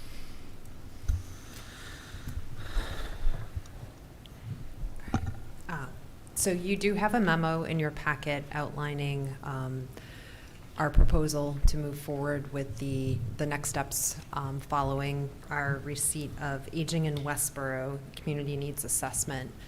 Just to recap, for the community, we received the report. We had engaged UMass Boston's Gerontology Institute to conduct the study, the research, and the result was a, I believe, 90-page report that has been posted online. Sounds a little daunting, but it is a lot of charts and graphs and tables, a lot of good information. There is an executive summary. Both the beginning of the report and the end of the report really hit on the highlights. As well as on May 16th, our consulting team from UMass came out, did an in-person presentation, really hit on the highlights of the findings, the project, and some ideas about what we do next with all the information. That was recorded, is available on Westborough TV, and the slides that were presented are also available on the website. So in terms of the overarching themes that came through in the report, I think many of them we expected to hear, and that we had a lot of information and feedback from residents age 55 plus, the older adult population, which was the group that was surveyed, around housing issues. And that's a very broad, broad topic, everything from the need or interest in additional downsizing opportunities and the lack of downsizing opportunities in the community, to the opportunities to support seniors who may want to stay in their homes, making them more safe, for people who may have mobility issues, everything from installing grab bars through financial support, so that as people age on fixed incomes, they can continue to maintain their existing housing. We also heard a lot around the interest in staying active. We heard that while we provide a great array of services through existing programming at the senior center and through our other departments, we heard a lot of ideas about additional opportunities, particularly ways to potentially engage residents who aren't using our existing programs and services. We also heard a lot about needs of caregivers. some of us find ourselves in that sandwich generation where you're caring for parents, you're caring for children. There are needs that group identified. There are also needs for seniors who are serving as caregivers. So that was an area where we want to further explore what we can do to better support our caregivers. We also heard about an interest in expanded, back to the programming, expanded opportunities for additional recreational opportunities, sort of that, what I characterize, lifelong learning, educational opportunities. So these are some of the areas where we want to now roll up our sleeves and figure out what's next. What we're proposing, the memo talks about establishing a working group that would begin immediately. We would jump right in, and by October 1st, present a 5-year plan, 5-year action plan. We provided a sample in your packet of another community that's done this. Again, it was a community that had engaged UMass Boston, had a report similar to ours done, and there's specifically an appendix that really lays out, shows you what a 5-year plan might look like. It identifies specific objectives that speak to the findings from the report, as well as then specific actions and who the partners would be, the timeline. As we've always said, this report, we really view it as it's a report of the town. We don't look at it as this isn't all just being asked of the Senior Center and the Council on Aging. We view it as many of our departments support seniors in the community, so we feel like it's up to all of us to work together to come up with ways to address many of the challenges and opportunities. So we're proposing a working group that would include myself. We'd be looking for a member of the Select Board. We'd be looking for a member from the Affordable Housing Trust. We've identified 2 individuals from the Council on Aging, as well as the Senior Center Director. And we would also propose pulling in a couple of residents. We know there are a number of folks who have been out there, have been following this, have an interest, and have expressed an interest in helping us as we begin implementing. As I mentioned, because there are other town resources, town staff who are involved, we would also pull those folks in. They wouldn't be core members of the working group, but we would certainly rely on them. We're thinking recreation director, library director. We know public health will have a role in some of these as well.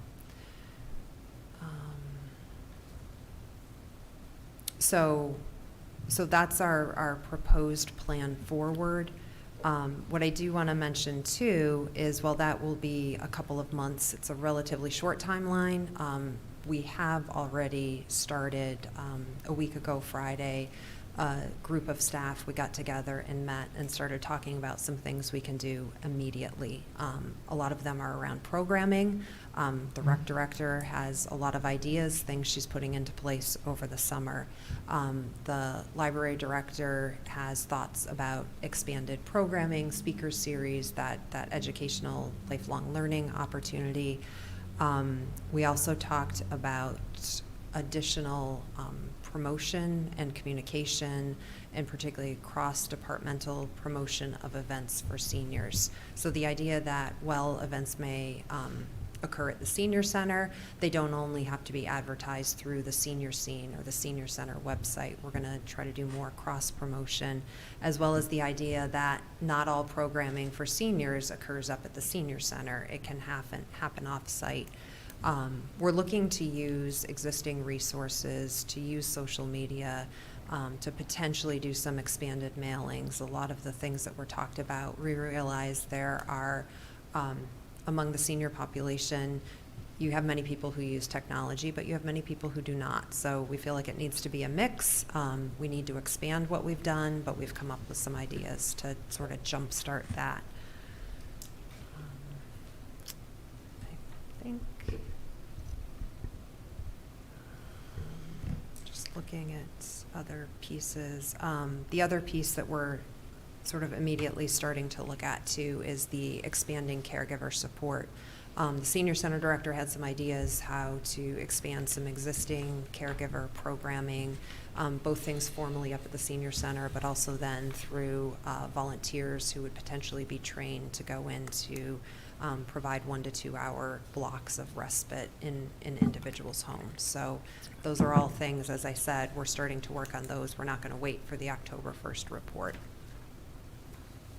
That's great. I would just add that the timing of October 1st is it syncs up with the budget for, as we're preparing for fiscal '25, and also both the budget and the capital planning. So anything that comes up in there that's identified as a high priority for sort of a year one would be something that we could include in the fiscal '25 budget. This is really, I think this is it's a good opportunity for these folks to work with Kim so that she can create the plan to bring it back. And then we did meet with the Council on Aging yesterday, and some of the stuff that Kim's talking about related to expanded programming, communication, we've identified as something as things that they can also be working on as a council. So that they're actually the majority of them are actually going to a training in the next couple of weeks to identify or better understand their role as a council. Included in that is sort of programming, and so really just all of these things working together to create some opportunities to address some of the things that have been raised to us as issues that we need to address. This is great. Did you say you already identified community members, or is that something you'll advertise for? How's that process? So it's a working group. It's not really a committee. So there's a couple community members that we've been working with who are sort of outside of some of these other committees that we've identified. So they don't sit on the Affordable Housing Trust. They don't sit on the Council on Aging, that have asked to be a part. So they've reached out. So Perfect. we would incorporate them. I think there's, we all feel like once we sort of put the plan together, we would be interested in people reacting to it before we all sort of stamp it as final. Perfect. I think it's great. So, but I guess as a working group, you don't have, agendas aren't required, meeting minutes aren't It's not a public required. body. Right. Public. Right, Okay. because it's advisory to the assistant town manager, not to the public body. So we actually, Shelby, as your liaison to the Council on Aging, we would expect that we would work with her. Unless someone else says otherwise. So, perfect. How, So moved? oh, wait. Shelby, you've been voluntold. Yeah, that's How,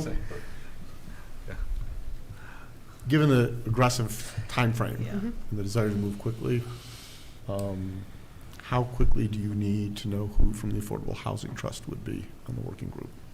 You can have till tomorrow. So, That's plenty of time. okay.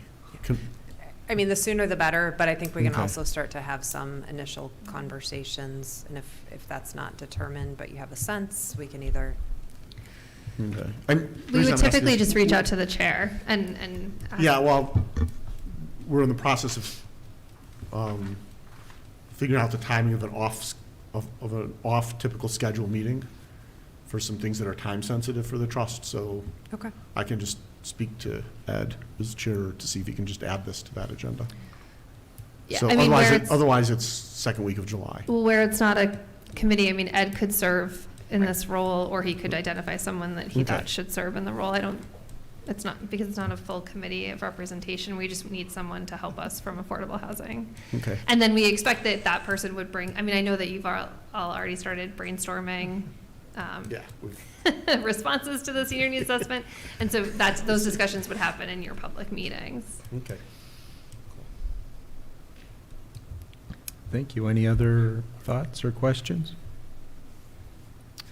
Thank you for Shelby being willing to do it. Yeah, no, Yeah. I mean, I'm excited, having already worked with Kim and other members of the council, and it's good to see some really good, I was going to mention this in issues and correspondence, but I'll just mention it now. We've got some new members on the Council on Aging, so you start to see some of those ideas coming forward, which is great, complementing long-standing serving members. And actually, one of the newer members and one of the more long-serving members have volunteered to be part of this group. So it's great. I think it's kind of what the community needs. So it's good. A lot of work. No vacation, Kim. More show material. I know, right.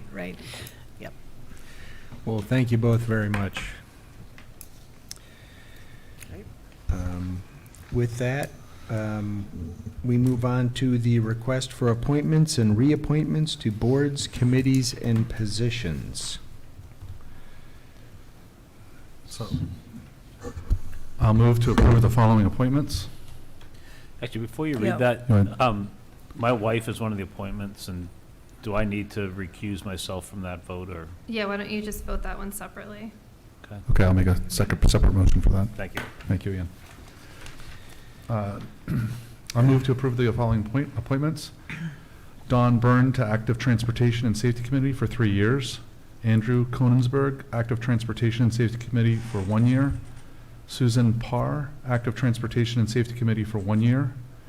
Julie Squires, Active Transportation Safety Committee for 3 years. Daniel Schur, Central Mass Regional Planning Commission Delegate, 1 year. Gerald Cushing, Conservation Commission, 3 years.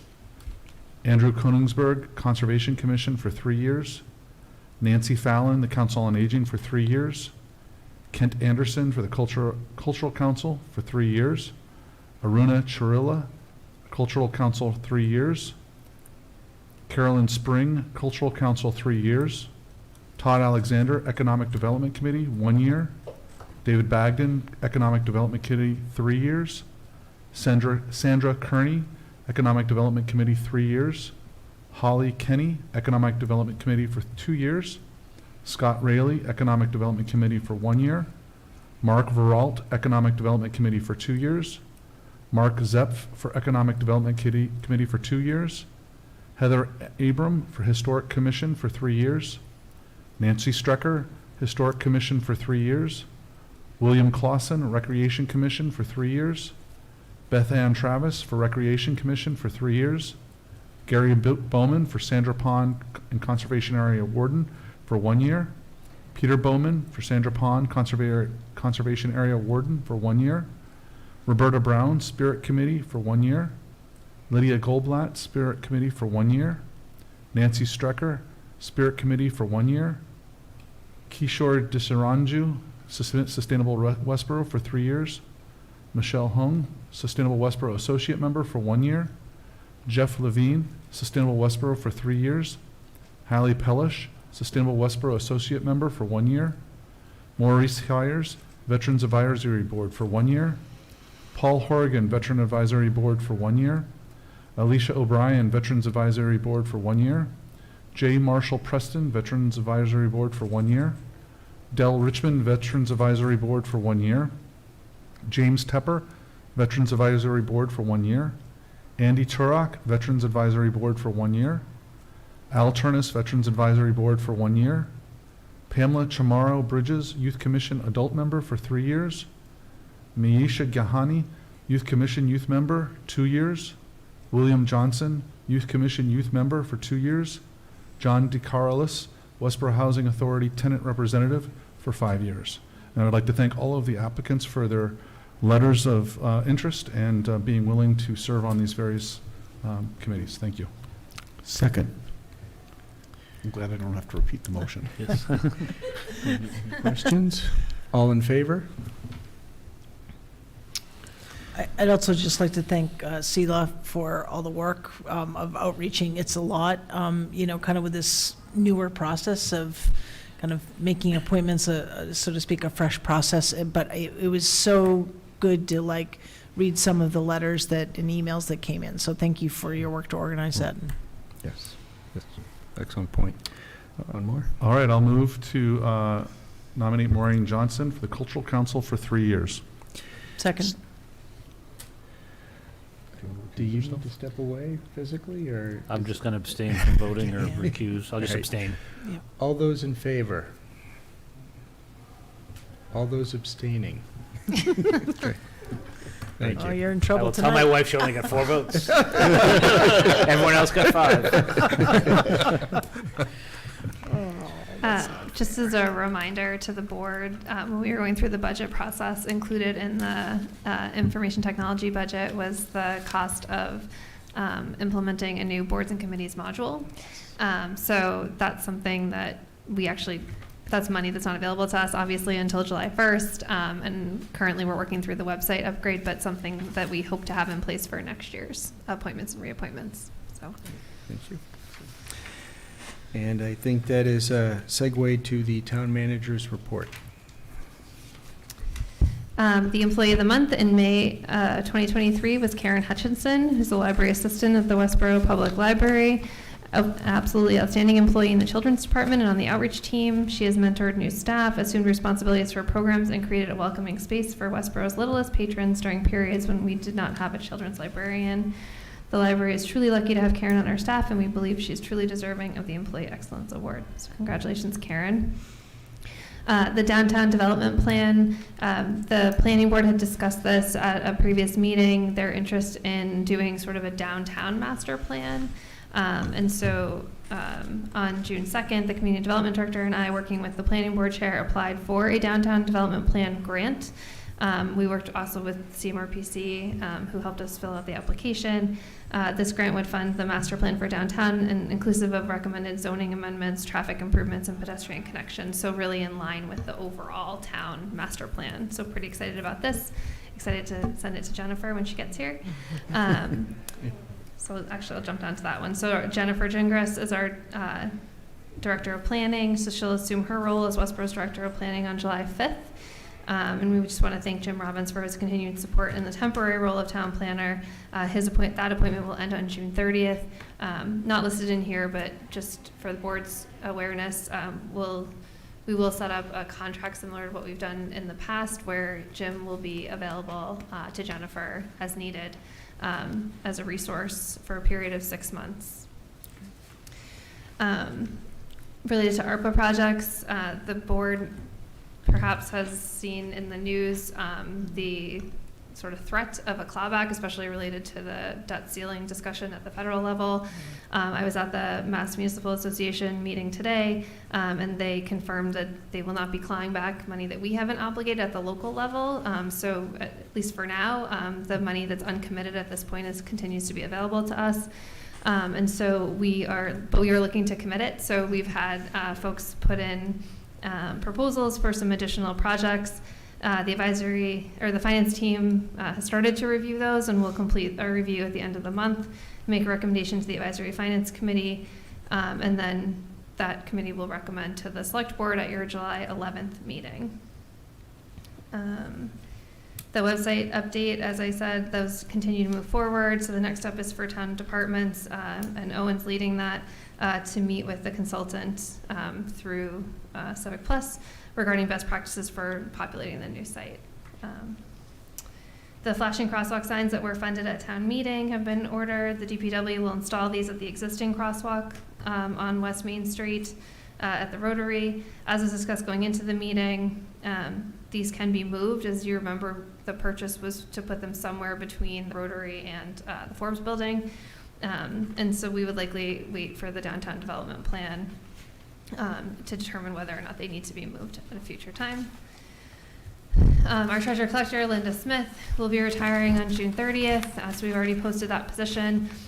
We've reached out to our former treasurer collector, Joanne Savignac, who is available to assume the role as interim on an interim basis. She's been doing that work since she's retired, so beginning July 1st, and so I'll ask the board to consider concurring with that appointment at the June 27th meeting. We would do a contract similar to what we did with Bob Haley when he served in that interim role after his retirement. And then there's a couple of things that just aren't listed here that I just wanted to let you know. We're working on the new newsletter, so that'll be a July newsletter that will come out. And then also, again, today when I was at that LGAC, the Local Government Advisory Committee meeting, there was folks from MassDOT there who really wanted to encourage the communities to communicate out the closing of the Sumner Tunnel. So the Sumner Tunnel will be closed from July 5th to August 31st, and there's all sorts of resources for folks on how to get to where they're trying to get without using the Sumner Tunnel. Additionally, they've discounted and reduced a lot of parking, MBTA costs, so that people can really get around during that time. That will be included in our newsletter, and so we'll link to that. The Lieutenant Governor also mentioned that there's a script for code red announcements, so I'll work with the fire chief on that, just to keep people informed. Department head updates. The police department, there were 3 new officers who are progressing through their field training program, and then a 4th officer is set to start on July 1st. On June 9th, they were running a department-wide leadership training class called High Performance Leadership, sponsored by the Westborough Police Foundation. In the DPW, they wanted to thank the cemetery team for their support of the town's Memorial Day events. Tree Warden Kyle Grendel and the DPW director met with students at Mill Pond School during their focus on the environment. It was a fun opportunity to discuss the important connection between public works activities and the natural environment. A transition to ESRI-based ArcGIS as a DPW tool for asset management is ongoing.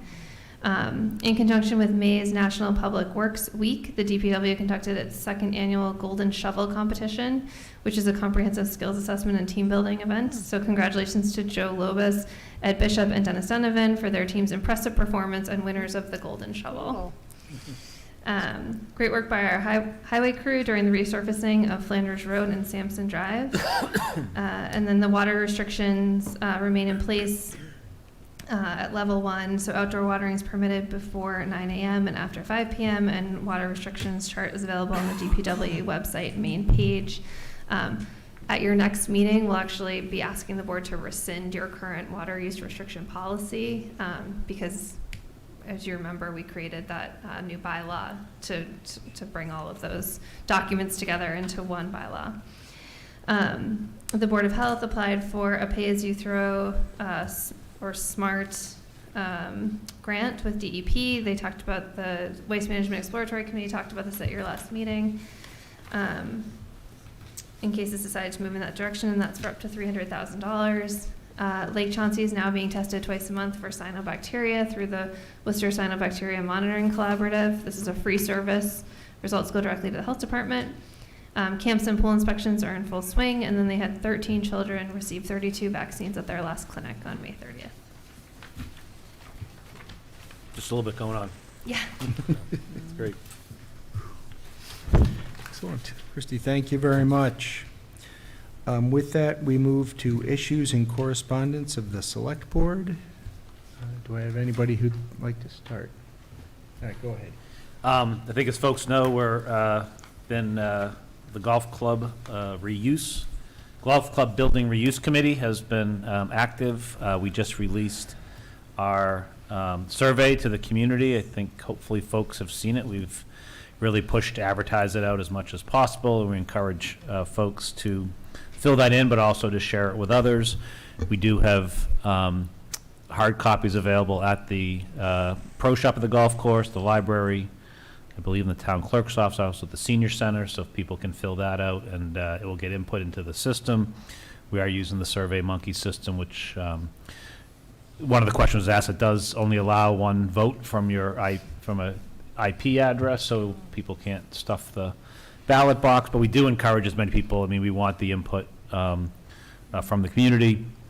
I know there were some questions about, why didn't you ask this or that, but we did allow for free-form fields, and we encourage people to use those fields. So we'll look at all of that. That survey closes on June 30th. We'll be meeting as a committee in early July to review all of that, and we'll be able to present that out both in graphical formats as well as the hard copy. So we continue to make progress as a committee towards the goal set by this board for a report out by October 1st. So committee is active. I think running well as a committee, and but definitely appreciate folks' help there. The only other thing I had was, I think as folks can see, and we'll be reading it in a minute, our executive session. I think folks probably saw online or in the newspaper for Community Advocate some explanation of what's going on at the movie theater site. We meet in executive session as a board, and folks hopefully know that there's work going on We, of course, as a board, have the best interests of the town at heart. People are free to say what they want, but I think, sometimes on social media, you see nasty responses that we're doing things bad, or all we want to do is build houses and apartments, whatever. People can think what they want, but I would just ask to trust us as a board, and as the staff here. We are absolutely acting and doing what we believe is in the best interest for the town, and hope that you continue to support us on that. In our view, we are doing all the right things as representatives, so thank you. Thank you. Okay. A couple of quick things. I've had a few residents ask me when we're actually going to have an agenda item around the railroad bridge, which Shelley mentioned earlier.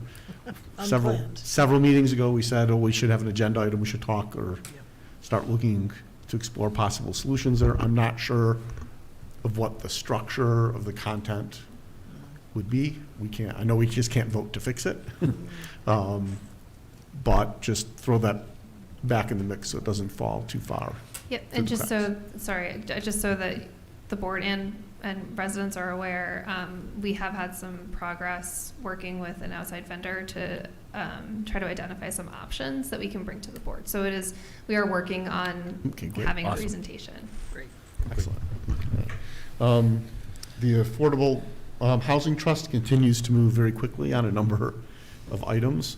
We did receive multiple RFP responses for 3 Baylor Avenue, and so we're starting the evaluation process. If things go perfectly, we might be able to award as early as our meeting in July. And it looks like both proposals, the time frame would have the home ready for closing to an affordable family within 8 to 10 months. Wow. And so we'll move, once it moves forward, it should move very quickly. Additionally, the Housing Trust did place a bid for a property for sale in the downtown area, and is currently negotiating the purchase and sale to acquire that property for redevelopment. That would include, the original plan was all affordable housing, but given the senior needs assessment, we're now discussing the ratio of affordable, workforce, downsize options there. And then there's an additional piece of property that is town-owned that the trust is interested in exploring the feasibility for development as affordable and workforce housing. And so we'll be asking formally through the chair for an agenda item on an upcoming meeting.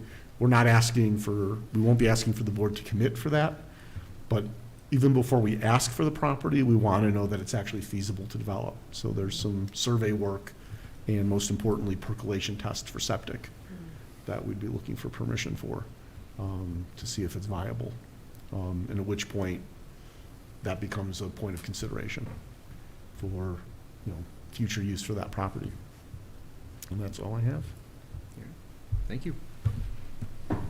I'll just give a quick update. Sustainable Westborough continues to make, excuse me, not Sustainable Westborough. Master Plan Implementation Committee continues to make progress in regards to meeting with various town departments. The last town departments that we met with were the Senior Center and the Conservation Commission. So thank you very much for them coming and speak to the Master Planning Committee. And we have our final meeting, I believe, on the topic of Sustainable Westborough at our next meeting on June 24th, I believe. Once we've gotten through that, the committee will have a really good understanding of what work has been done, what work is being done right now currently, and what other opportunities aligned to the master plan that we continue to look at and help them prioritize and whatnot. So quick update there. And then I just also, without knowing that you were bringing up the bridge, Alan, I did have an observation I would just share with the board. As I was driving through the center of town the other day, I got stopped at the stoplight in front of Westborough House of Pizza, and I looked up at the stoplights, and the thing I noticed, and this is certainly not going to solve the problem of the bridge, but the thing I noticed is that the flashing light that says low vehicle bridge is actually over on the other side of the road. It's not where the lights are for that lane of traffic. And I do wonder, as a truck driver who might be out of town, which probably a majority of these drivers are looking at all that's going on, and they're focused on that light area there as opposed to the other lanes light bar. So just something to look at. I don't know if Chris or, you know, the DPW might want to take a look at that and see if that's in the right place. But just an observation. Thank you. Thank you, Patrick.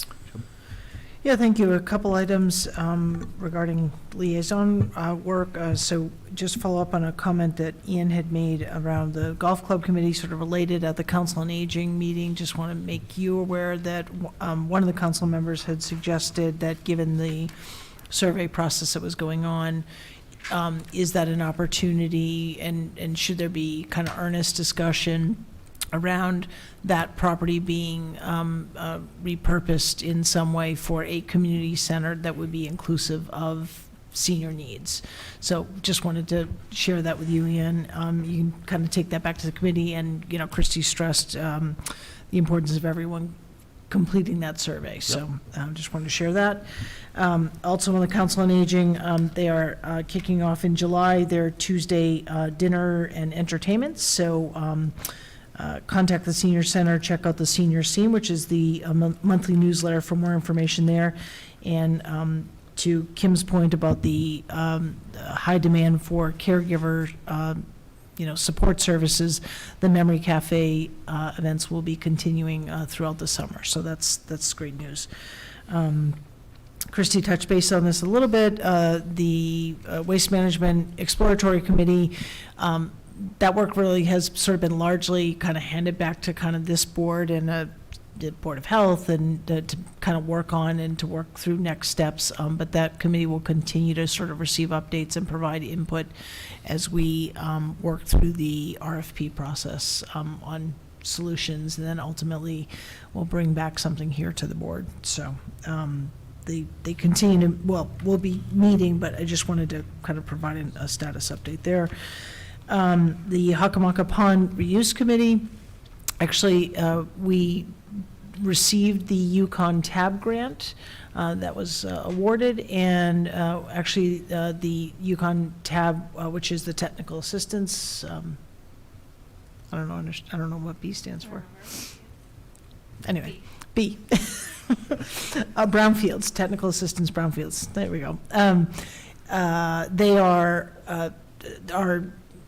assigned staff members, if you will, from Yukon will be touring the site, and with members of the committee tomorrow, and then we're meeting with as a committee to hear their presentation and kind of talk about what the plan is, what the committee needs. Certainly a heavy component of that as part of the Yukon program is really about community engagement and kind of getting the community's input before a program goes forward. And as this board knows, we have a regional 911 proposed change up there as well. So lots of moving parts, but excited that that program will be underway to give us some kind of formal structure, if you will, and guidance. And then finally, the Rotary Club is hosting the Dads and Grads 5K on Saturday, June 17th over at Lake Chauncey. So it'll be sort of a bit of a cross-country course. And that kicks off at 11 a.m. That'll be followed by a kids dash. And then after that, there will be food and a beer garden over there. So you can run and then enjoy, or you can just come over and enjoy the festivities. Hopefully it'll be beautiful weather. And if anyone has any questions, they can certainly reach out to me. And I expect to see all you dads running.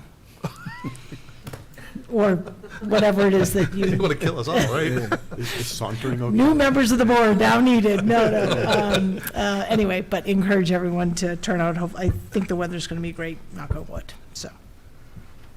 Yeah, Shelby, thank you very much. Yeah, I think that was just about everything. I had one thing maybe I didn't hear from folks. I believe this Thursday is the first date for the farmer's market for the season, Yeah. right? Thank you. Congregation B'nai Shalom. It was a huge success there last year, and I'm sure we'll be again this year. So thank you to everybody who's involved with that. And with that, can I get a motion? Ken, I just want to make sure, I'm just looking at the motion in their packet versus what's in the agenda, and there's one item that's different, and I'm trying to figure out which one's The correct. opioid is added. Okay. So you should read that. So it's from the agenda then? Yep, okay. All right. I moved to enter into executive session under Mass General Law, Chapter 38, Section 21A2, to conduct strategy sessions in preparation for negotiations and contract negotiations with non-union personnel Todd Minardi. Under Mass General Law, Chapter 38, Section 21A3, to discuss strategy with respect to collective bargaining with the firefighters union, if the chair declares that an open meeting may have a detrimental effect to the town's bargaining position. Under Mass General Law, Chapter 38, Section 21A3, to discuss strategy with respect to litigation, RE Ferris Development Group LLC versus Town of Westborough, Lax Media LLC, and Lax Media MA LLC. Worcester Superior Court, CA number 2285 CV01281, if the chair declares that an open meeting may have a detrimental effect on the town's litigating position. And under Mass General Law, Chapter 38, Section 21A3, to discuss strategy with respect to litigation, RE Town of Westborough versus Westborough SBE LLC, Worcester Land Court, 19 TL 000768, if the chair declares that an open meeting may have a detrimental effect on the town's litigating position. And under Mass General Law, Chapter 38, Section 21A6, to consider the purchase, exchange, lease, or value of real property at 1500 Union Street, 45 West Main Street, if the chair declares that an open meeting may have a detrimental effect to the town's negotiating position. And under Mass General Law, Chapter 38, Section 21A3, to discuss strategy with respect to litigation, enforcement of Contract 121 West Main Street, if the chair declares an open meeting may have detrimental effect to the town's litigating position. And under Mass General Law, Chapter 38, Section 21A3, to discuss strategy with respect to litigation, RE Residents of Westborough Station, Northland, TPLP LLC at 100 Charles Meadow Drive, Worcester Land Court Case Number 22, MISC 000445-DRR, if the chair declares that an open meeting may have a detrimental effect on the town's negotiating position. And further, under Mass General Law, Chapter 38, Section 21A3, to discuss strategy with respect to litigation related to opioid litigation, if the chair declares that an open meeting may have a detrimental effect to the town's litigating position. And under Mass General Law, Chapter 38, Section 21A7, to act under the authority of the Select Board to approve executive session minutes of May 23rd, 2023. I declare that an open meeting would have a detrimental effect on the board's bargaining, litigating, and negotiating position. The board will not reconvene in open session after the executive session. Can I get a second? Second. Roll call vote. Johnson, yes? Edinburgh, yes? Welch, yes? Marshall, yes? Keo, yes. We are now in executive session. Thank you, Westborough TV.